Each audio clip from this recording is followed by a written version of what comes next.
Mirador, parole directe, l'interview vérité ou la fine bouche ébénie. Mirador, ici, la parole est directe. Bien, on s'intéresse à présent donc à Al-Barak Transport où un mouvement de grève du personnel a été observé récemment et avant la fin de leur première journée de grève, rappelle Talibé Bari, ceux qui ont plutôt déclenché cette grève ont fini leur journée soit en prison, soit en fuite. On revient sur la suite de ce mouvement de grève en compagnie de M. Abouakar Mariama Fofana, il est le secrétaire général de la délégation syndicale de Al-Barak Transport, à qui nous disons bonjour, bienvenue, Monsieur Fofana. Bonjour, bienvenue. Merci de répondre à notre invitation. Talibé Bari. Merci à vous. Monsieur Fofana, qu'en est-il du cas de 8 employés d'Al-Barak qui, apprend-on, entre octobre et novembre, ont été licenciés consécutivement à la grève que vous avez déclenchée en août dernier? Bon, je voudrais un peu revenir par rapport à l'histoire de cette grève que nous avons déclenchée à partir du 16 août dernier 2021. Bien. Lorsque nous avons déclenché la grève, on a respecté d'abord toutes les procédures au niveau de l'inspection générale, du ministère des Transports, de la centrale USTG. Donc les dossiers ont été déposés. Nous sommes rentrés en grève à partir du 16 août 2021. Quand nous avons fait la grève, l'éco 4 de la gendarmerie a été contacté pour venir ramasser les travailleurs et aller les emprisonner. Le lendemain, ils ont été tous déférés à la maison centrale, emprisonnés pendant 23 jours. Y compris vous-même? Non, moi j'étais séquestré dans mon bureau. Dans votre bureau. De 6 heures. 33 personnes arrêtées, il faut préciser. 33 personnes arrêtées. Voilà. 33 personnes arrêtées. Le 16 août. Qui ont passé 23 jours. Qui ont passé 23 jours à la maison centrale de Kaloum. La sûreté. Dans des conditions que vous pouvez imaginer. Vous dites, Dinkon? De plusieurs femmes, hein? Donc plusieurs femmes. Il y avait 13 femmes au total. Vous comprenez? Parmi les 23. Et parmi ces femmes-là, il y avait des femmes qui étaient, je crois, en état de famille. Il y avait certaines femmes aussi qui étaient malades, qui ne pouvaient pas tenir longtemps en prison. Il y avait certains hommes aussi qui avaient subi une opération de 2 à 3 fois et qui ne pouvaient pas tenir. Qu'est-ce qu'on reprochait à ces grévistes? On nous reprochait de vandalisme de bus. Et au tribunal, aucune preuve de vandalisme n'a été exposée par l'entreprise. Et quand nous avons demandé l'entreprise a dit qu'elle n'a pas porté plainte. Imaginez une entreprise qui laisse ses travailleurs emprisonnés à la maison centrale pendant 23 jours et que personne ne se déplace pour aller même les jeter coup d'œil. C'est le syndicat et les travailleurs qui se sont attelés, plus la centrale USCG, qui se sont attelés pour aller faire un coup de main. Un plaidoyer. Oui, un plaidoyer au niveau des autorités pour que ces travailleurs puissent recouvrer leur liberté. Bien. Après, vous avez suspendu votre grève. Et pourquoi finalement on parle de 8 personnes licenciées? Nous avons respecté un semblant d'audience de 3 fois. Une première audience, une deuxième, une troisième. La sentence a été levée et on a libéré les travailleurs. Ça, c'est suite au coup d'état du colonel Mamadi Doumbouya du 5 septembre dernier. Donc nous avons été libérés le 7 septembre, après le coup d'état. Donc nous disons que ce n'est pas... C'est-à-dire la procédure n'allait pas aboutir quoi. S'il n'y avait pas de coup d'état, vous seriez encore en prison Oui, nous serions encore en prison. Donc c'est après le coup d'état que nous avons été libérés le 7 septembre 2021. Donc quand nous avons été libérés, on est revenu au sein de l'entreprise. 2 semaines après, de longues transactions entre la centrale USTG, l'inspection générale, le syndicat plus la direction. Il y a eu des engagements autour de la table, de la salle de réunion de la direction générale. Donc les engagements ont été tenus de ne pas faire la chasse aux sorcières, de laisser les travailleurs libres. Et je rappelle que nous avons suspendu la grève sans satisfaction de nos revendications.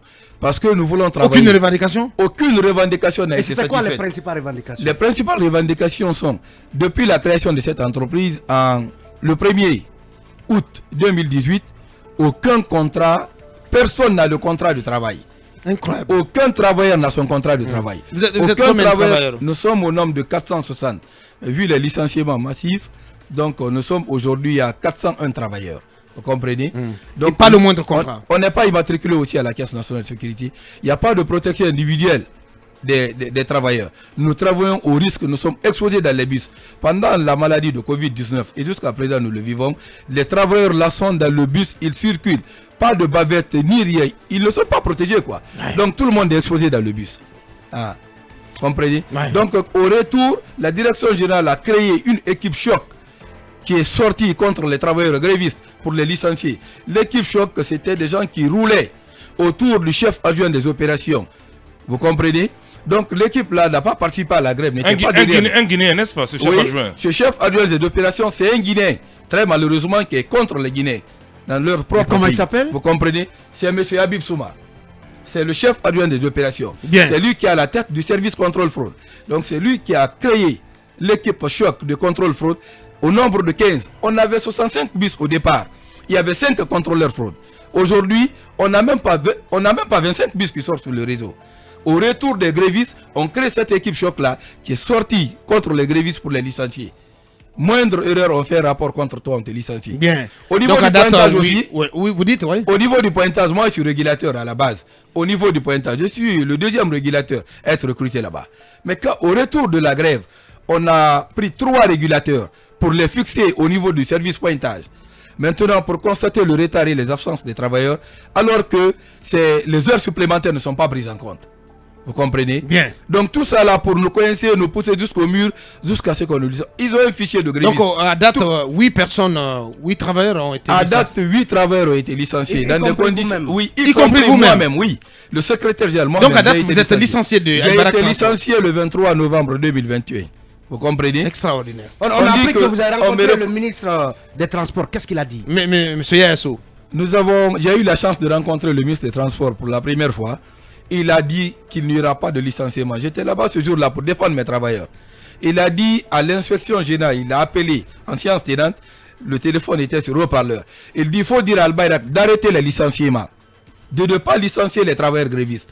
Mais la direction est restée catégorique, est restée yette dans sa position. Donc la direction a défié d'autorité. Oui, défi d'autorité. C'est une foutaise contre l'État. Vous comprenez? Lorsqu'un ministre qui est à la tête des transports publics vous demande d'arrêter les licenciements et que par la suite, vous partez jusqu'à licencier le secrétaire général de cette délégation syndicale. Ouais.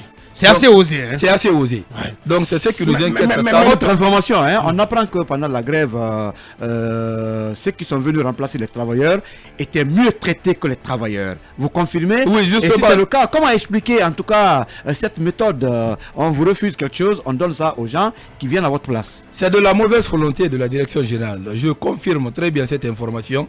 Pendant la grève, les gens qui sont venus, c'est les travailleurs de poubelle. Ils sont partis leur dire que le syndicat a demandé au travail, qu'on a créé poubelle, que le syndicat a demandé au travail de ne pas travailler, de rester à la maison, alors que les procédures ont été respectées pour aller en grève. Donc ces conducteurs-là sont venus, ils ont pris les bus, les encaisseurs de l'entreprise ont été transformés, les cadres de la direction ont été transformés pour les mettre dans le bus. Et ils sont allés prendre des gens ailleurs, des personnes qu'ils avaient licenciées auparavant, que l'entreprise avait licencié, ont été rappelés pour venir remplacer les grévistes. Parce que tout simplement, ils ne veulent pas entendre une revendication de droits des travailleurs. Donc ces gens-là ont été payés à 50 000 francs par jour. D'autres ont été payés à 100 000 francs par jour. Pendant que les travailleurs qui sont allés en grève n'avaient même pas 50 000 francs par jour. Ils sont payés à 1 200 000, un salaire misérable en Guinée actuellement. Bien.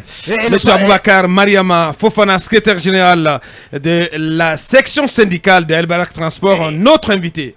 Mohamed Kaba. Le paradoxe, c'est qu'on apprend que Al-Bayrak Transport pourrait voir son contrat renouvelé parce que ce contrat, apprend-on, expire le 30 janvier prochain. Justement, le contrat de Al-Bayrak expire le 31 janvier. Nous demandons aux nouvelles autorités de ne pas le renouveler. Eh bien, c'est-à-dire renouveler ce contrat, c'est foutre encore les travailleurs de Al-Bayrak dans la gueule du lion. Parce que nous sommes en train de souffrir. On est discriminé, on est maltraité là-bas. Depuis la création de cette entreprise, personne n'est mieux traité là-bas. Ils n'ont aucun respect envers les gens. Donc vous demandez purement et simplement le renvoi de la continuité du transport public, mais le renvoi de Al-Bayrak Transport. Parce qu'on apprend que l'État doit importer 200 bus. Oui, justement, c'est ce que j'aurais appris aussi, que l'État doit importer 200 bus. Mais que ces 200 bus-là, s'ils rentrent en Guinée, que l'État essaie de trouver un autre partenaire. Un autre opérateur qui va exploiter ces bus. Bien. Parce que vouloir remettre ces bus, tous les jours, c'est des grèves.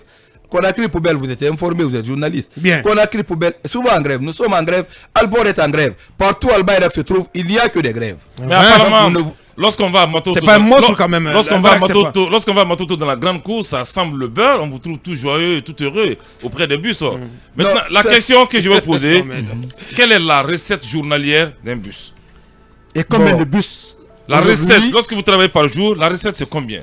Bon, vous savez, c'est des informations confidentielles. Je ne Ah, voudrais pas non, les monsieur déballer. Fofana, ici. vous dénoncez une comprenez? chose. Oui. Non, justement, ça c'est des informations confidentielles. Ouais, il est tenu. Je ne peux pas les dévoiler ici. Combien de Vous pouvez millions? rentrer en contact Il est avec tenu par la le devoir direction. de réserve. Ouais. Nous avons organisé le débrayage en juin dernier. Lorsque nous avons organisé ce débrayage, nous étions d'accord avec la direction parce qu'il était question c'est-à-dire de débloquer la subvention.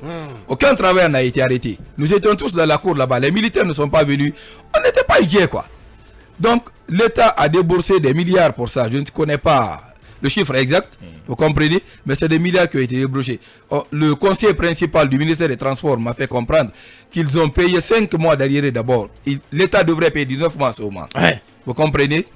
Donc, le ministre des Transports d'alors dit ouvertement, au lieu de remettre ces arriérés de subvention à Al-Bayrak, qui n'a aucune base juridique de contrat avec l'État, il préfère remettre cette somme-là comme droit de séparation des travailleurs puisque le contrat est en train de finir. Ouais. Vous comprenez? Ouais. Donc nous sommes à ce niveau.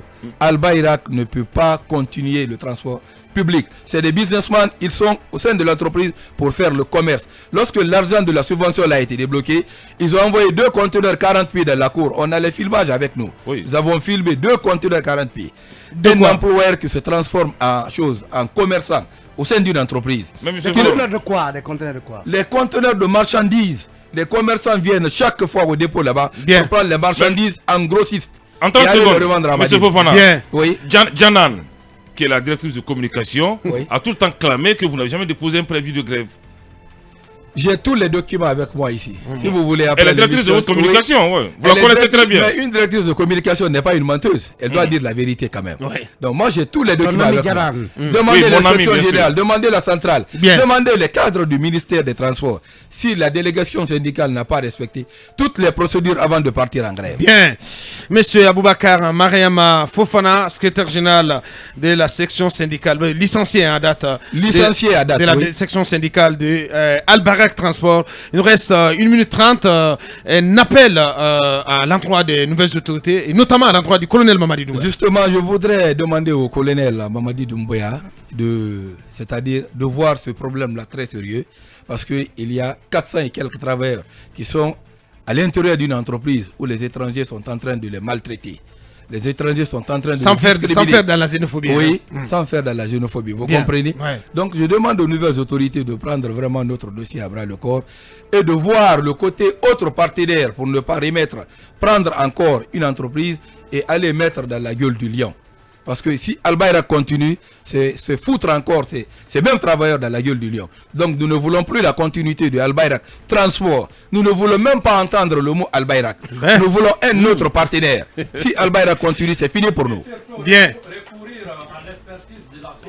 En Côte d'Ivoire qui était venu appuyer la Guinée finalement. justement, oui, je profite de ça pour dire aux nouvelles autorités en plus, les travailleurs qui sont là, au lieu de donner chaque fois la subvention, je préfère qu'ils soient reversés au compte de la fonction publique. Parce que c'est des gens qui se lèvent à 5 heures, qui sortent très tôt le matin et qui rentrent très tard la nuit. Vous comprenez? Donc c'est des gens qui sont... C'est des patriotes déjà, quoi. Non, sauf que vous travaillez dans une entreprise privée. Oui, justement, nous travaillons dans une entreprise, mais l'État paye la subvention. Oui. Mais vous voulez que l'État continue à payer la subvention? Bien. Subventionné par l'État. Bien. Au lieu de débourser des milliards pour C'est ça, un éthique. justement, au lieu de continuer à débourser des milliards et donner à une entreprise qui gère très mal cette subvention, mais reverser au compte du trésor public et employer et choses. Mais, mettez ces employés là directement au compte de la fonction publique. Merci, camarade. Bien. Merci, chers Merci, camarades. Et vivement donc que le CNRD et le gouvernement Béavogué, à travers le ministère des Transports et des Infrastructures, donc porte toute son attention, une attention particulière à cause donc de cette entreprise publique. Al-Barak est plutôt à la situation de ces 400 travailleurs qui évoluent au sein de Al-Barak Transport, donc les travailleurs qui demandent ni plus ni moins que le renvoi tout simplement de cette société Al-Barak Transport. On s'arrête là-dessus. Grand merci à notre dernier invité, M. Fofana. Grand merci à tous les 6.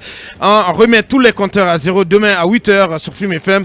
Derrière nous, c'est Ibrahima Khalil Diallo avec le grand virage et à sa suite, c'est les jeux avec M. Condé. Restez sur Film FM. Les programmes continuent. Au revoir. Mirador, la grande messe de l'investigation journalistique, la plus grande tribune politique de la Guinée, avec Aboubakar Diallo. Talibé Bari, Mohamed Mara, Mamadou Ridialo, Akoumba Diallo, Kabinet Fofana, Mamadou Diambaldé.